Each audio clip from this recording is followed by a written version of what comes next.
dela que a formaram como uma pessoa bem-sucedida. Não foi um milagre que caiu do céu a pessoa ser assim. Então, ela teve todo um respaldo no secreto, no íntimo dela, que a transformou naquela pessoa pública que influencia outras pessoas a buscarem também ser daquela forma. É a mesma coisa conosco. Tá? É no nosso secreto, na nossa vida, na nossa família, na nossa intimidade, que nós formamos quem é que vai aparecer para as pessoas. E as pessoas vão reconhecer quando você está sendo verdadeiro com elas ou não. Mas por que Deus faz isso com a gente? Porque Ele vê as intenções do nosso coração, Ele me forma no secreto e os meus frutos vão ser colhidos no público. É mais ou menos assim que Deus vai usar a nossa oração, a nossa vida com Ele, a nossa comunhão com Ele, para influenciar toda uma geração. Eu trabalho com adolescentes e com jovens formalmente há 15 anos, né? Desde que eu comecei na faculdade a trabalhar com isso. E eu vejo o quanto, não só os jovens, mas falando deles, né, que é aquilo que eu estou fazendo hoje, o quanto eles precisam de uma referência, né, uma referência, sim, uma pessoa para seguir, uma pessoa para olhar e falar assim, eu quero ser como aquela pessoa. Mas aí você fala assim, mas ele não tem que ter Deus como referência? Mas nós somos visuais, e Jesus sabe disso também. Senão ele não teria ensinado os discípulos, não teria ficado ali com eles, para que eles fossem o espelho dele próprio diante das pessoas. Paulo não pregava e não falava para multidões, as pessoas ficavam admiradas e se convertiam por causa de Paulo. Era por causa do Jesus que aparecia através de Paulo. Eram as atitudes que Jesus tinha ali no íntimo, falado com Paulo, ensinado Paulo, a vivência de Paulo é que aparecia para as pessoas, e as pessoas acreditavam na palavra de Paulo, porque Paulo era falho, ele falhou como nós falhamos, e ele se tornou uma pessoa referência para nós até hoje. Mas por quê? Por causa daquilo que ele vivia com Deus, da experiência que ele tinha com Deus, tá ali com Jesus, da experiência que ele teve com Jesus. A partir disso transparecia nele aquela verdade, aquela convicção, aquela força. Nossa, eu acredito em você.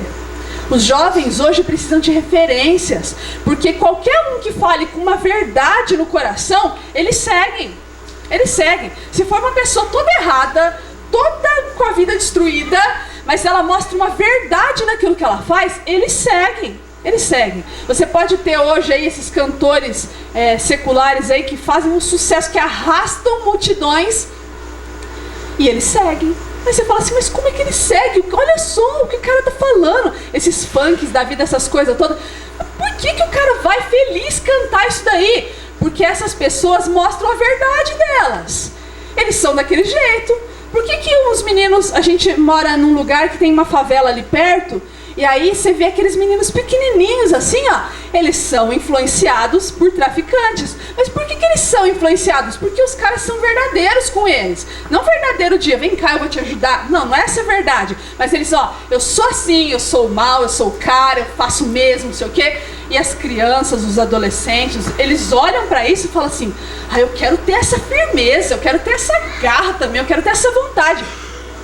Aí eu olho pra igreja e falo assim, mas peraí, a gente tem a verdade. Mas o que acontece que às vezes a gente não influencia? Eu tô lendo um livro que eu achei fantástico. O cara falou assim, que o número de evangélicos no Brasil cresceu muito nos últimos tempos. Mas cresceu muito.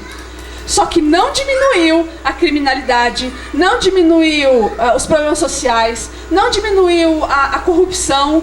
E aí ele chama nós, como povo de Deus, para pensar isso. Mas peraí, como é que cresce o número de evangélicos e não cresce? Ao contrário, diminui diminui as pessoas com caráter, diminui as pessoas que falam uma verdade, diminui... Como é que acontece isso? Se a gente for pensar... se alguém puder pensar assim, mas nós somos perseguidos, as pessoas não nos ouvem, não sei o que. Jesus era perseguido igualmente, mais do que a gente às vezes, né? Os apóstolos, eles eram perseguidos, eles eram difamados, as pessoas tacavam pedra, matavam, tudo isso daí. Mas a pregação deles não era marginal. Eles podiam ser marginalizados pela sociedade, mas a pregação deles não era marginal, não era. Jesus, quando falava, podia ser para quem for. as pessoas paravam.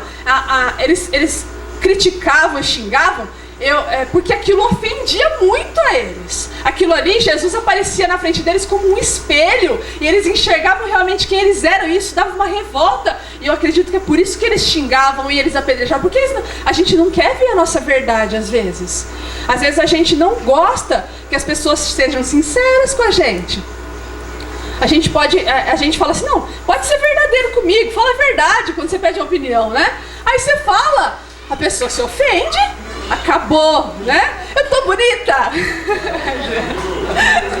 Eu tô bonita! O Jean já aprendeu, ele fala, aham, mesmo que ele ache que não esteja.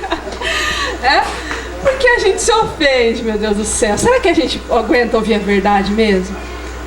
Então, nesse mundo que a gente hoje está tão corrompido, as pessoas não aguentam ouvir a verdade, só que a nossa falha também está em nós sermos verdadeiros. Em nós sermos verdadeiros. Uma pessoa que é verdadeira, uma pessoa que transmite isso para as pessoas, uma pessoa que é formada nesse secreto, ela consegue influenciar sim uma pessoa. Pode não ser uma multidão, mas alguém ela vai influenciar nessa vida. A gente pode... Quem é pastor aqui é o pastor Timóteo, é o pastor Eliseu. Nós, os outros aqui, nós somos pessoas que trabalham, que correm atrás das coisas, que não sei o quê. Aqui...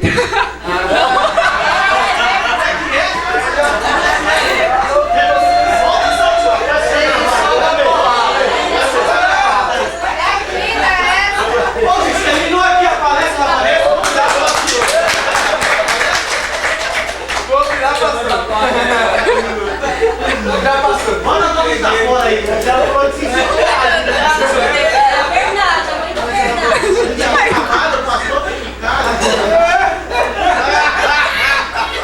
Ai, são pessoas que não aguentam ouvir a verdade.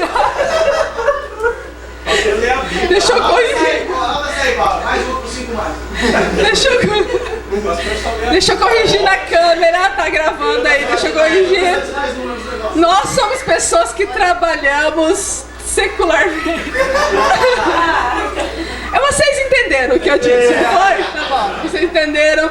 Glória a Deus pelo trabalho dos nossos pastores, amém. Glória a Deus. Vocês trabalham mais que a gente. Ai, meu Deus. Eu até perdi, deixa eu ver. Nós somos pessoas que trabalham. Nós não precisamos às vezes subir num púlpito e pregar para milhares de pessoas para isso ser uma influência, para eu achar que eu estou fazendo alguma coisa para Deus. Às vezes é alguém do meu lado no trabalho e às vezes a gente não compreende isso. É a minha verdade ali dentro do meu serviço, de onde quer que eu esteja, é que as pessoas vão olhar. E uma vez o pastor pregou isso também, que vai falar, ora por mim, né? Na hora do aperto dela, ela vai chegar para você e falar, olha, ora por mim, porque eu tô precisando. Mas por que ela não procurou o amigo da farra? Né? Por que ela não procurou o amigo que só vai e bebe e faz um monte de coisa? Por que nessa hora do aperto ela não procurou? Por quê? Porque a gente transmite para eles uma paz que excede todo entendimento, que eles não têm. Então, a gente tem que ser influência dessa forma. Para fechar essa parte, por isso que eu falei um pouco mais rápido das outras, eu queria só falar um pouquinho da minha experiência com isso tudo. Eu sou fruto de 25 anos de oração do meu tio. Meu tio foi a primeira pessoa que se converteu na minha família inteira. Uma família bem de tradição, bem de religiosidade. E meu tio foi o primeiro que se converteu e ele orou 25 anos para que Deus levantasse alguém na nossa família. Porque ele, depois que ele se converteu, ele foi para o seminário e ele já foi mandado para outra cidade. E ele ficava assim, receoso porque não tinha alguém ali, né, para a família, para ajudar a família, para falar, para ser testemunho de Jesus para a família. E ele orou 25 anos para Deus levantar alguém. E eu me lembro que a primeira vez que eu conversei com meu tio, porque aí é aquela coisa de crente, né? Meu tio chegava, uma vez por ano ele vinha visitar a família, e aí quando ele chegava todo mundo fugia dele, porque, né, aquela coisa, né, o crente chegou, e eu chato, o que vai falar um monte de coisa, e que vai não sei o quê. E Uma vez todo mundo fugiu e eu fiquei. Não deu tempo de eu fugir, né? Todo mundo, a gente estava ali, estava tendo um churrasco na casa do meu tio.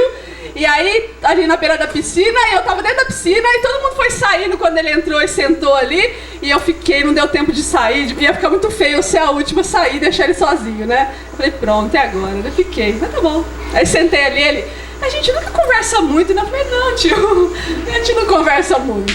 E aí, foi muito legal que aquele dia, assim, o Espírito Santo, acho que tava ali trabalhando bastante. E meu tio, conversando sobre a faculdade, estava fazendo faculdade de História e tudo mais, e ele falou assim pra mim, você estuda alguma coisa sobre a Bíblia, sobre os judeus na faculdade? Eu falei, não, tio, a gente não lê, não fala sobre religião assim tão profundamente e tudo mais. Ele falou assim, você tem uma Bíblia em casa? Eu falei, tenho. Ele, Êxodo 20. Êxodo 20? Ele, você sabe onde é o livro de Êxodo? Eu falei assim, olha, deve ser no comecinho, não é, da Bíblia? Que eu acho que eu já ouvi falar disso daí. Ele lê na sua casa Êxodo 20? Mas o que está escrito? Olha, Deus conhece tanto a minha vida que sabe que eu sou a pessoa mais curiosa do mundo. Não fale pra mim, amanhã eu converso com você, né, Marlon? Marlon foi... Ontem o Marlon falou assim, tem que falar um negócio com o Ministério de Louvor. Eu, mas o que é? Ele, um negócio que minha mãe, mas o que foi? Você pode falar pra mim? Aí não, tá bom, vou falar, né? A pressão psicológica em cima dele que eu fiz. E aí, ele falou pra mim assim, Êxodo 20, não é na sua casa, não é na sua casa. Eu falei, meu Deus do céu, Êxodo 20. E fui com esse Êxodo 20 pra casa, até anotei pra não esquecer o Êxodo 20. Chegou lá, abri minha Bíblia, aí tá falando os 10 mandamentos. Eu falei assim, mas por que meu tio mandou eu ler os 10 mandamentos? Se eu sei ele de cor, né? E aí eu comecei, amar a Deus sobre todas as coisas, não tomar o santo nome em vão, guardar domingos e festas de guarda, honrar pai e mãe, não matar. Eu sabia tudo bonitinho. E eu fui ler, falei, deixa eu ler. Não era igual. Não era. Bom, vocês sabem os 10 mandamentos, né? Não era igual. Aquilo me deu um choque tão grande. Eu falei, peraí, me ensinaram os 10 mandamentos assim, mas por que na Bíblia não tá assim? E eu fiquei. Deus não... o meu tio, ele não sabia o que aquilo tinha, ou sabia, né? Deus falou com ele. O que ia causar na minha vida aquele negócio. Né? Porque eu sou realmente uma pessoa muito curiosa e sou uma pessoa que não gosta de meias verdades. Eu gosto de... Se você conversa um negócio comigo, eu quero saber por quê. Esse negócio da casinha que eu brinco aqui... mas por que essa casinha? Eu fiquei tão encucada com isso. Por que a gente desenha tudo isso aqui? Eu sou desse jeito. E aí começou a minha peregrinação, não a Meca, mas atrás da tal verdade. Mas que eu queria que alguém me explicasse. E cheguei num amigo meu, que era da mesma igreja que eu ia, falava assim, peraí, mas por quê? Ele falou assim, por que você está lendo a Bíblia? Mas por que não pode ler a Bíblia? Ele falou, não. Eu falei, por quê? Ele falou, não, isso aí só é revelado para algumas pessoas, a gente não pode ler a Bíblia. Eu falei, não, filho, agora você está de brincadeira comigo. Você quer dizer que você não tem interpretação da Bíblia. Eu falei, não, rapaz, não, peraí. E aí, pronto, comecei a buscar isso daí, isso foi em 2001. Em 2005, eu fui presenteada com um aluno fantástico que se chama Danilo Butini. Acho que é Butini o nome dele, né? O Danilo era um exemplo de cristão nessa vida. Né? Algumas pessoas conhecem na Érica. Tá? O Danilo era um exemplo. Ele não era um pregador famoso, ele não era uma pessoa assim, tudo mais, mas ele era uma pessoa que a gente notava. Eu dava aula para ele questionava absolutamente tudo e falava na aula de física, ele quase foi mandado embora da sala, porque o professor foi falar de Big Bang e ele falou assim, que isso é bobagem, quem criou o mundo foi Deus. E quase foi expulso da escola por causa desse comentário dele. E aí isso chamou atenção, e foi chamando atenção, e eu falava assim, ô Danilo, vem cá. Aí o tal do Êxodo 20, que não tinha saído da minha cabeça de 2001 até 2005. Eu falei, Danilo, vem cá, você me explica esse negócio aqui? Por que eu aprendi os 10 mandamentos desse jeito, e por que na Bíblia tá de outro jeito? Aí ele falou assim, é um negócio que eu tenho que te contar mais, assim, eu tenho que sentar com você e explicar mais, não é assim, hoje só. Eu falei, então vamos, que dia que você pode? Ele falou assim, de sábado eu tô livre, né? Eu falei, então tá bom, onde que é a sua casa?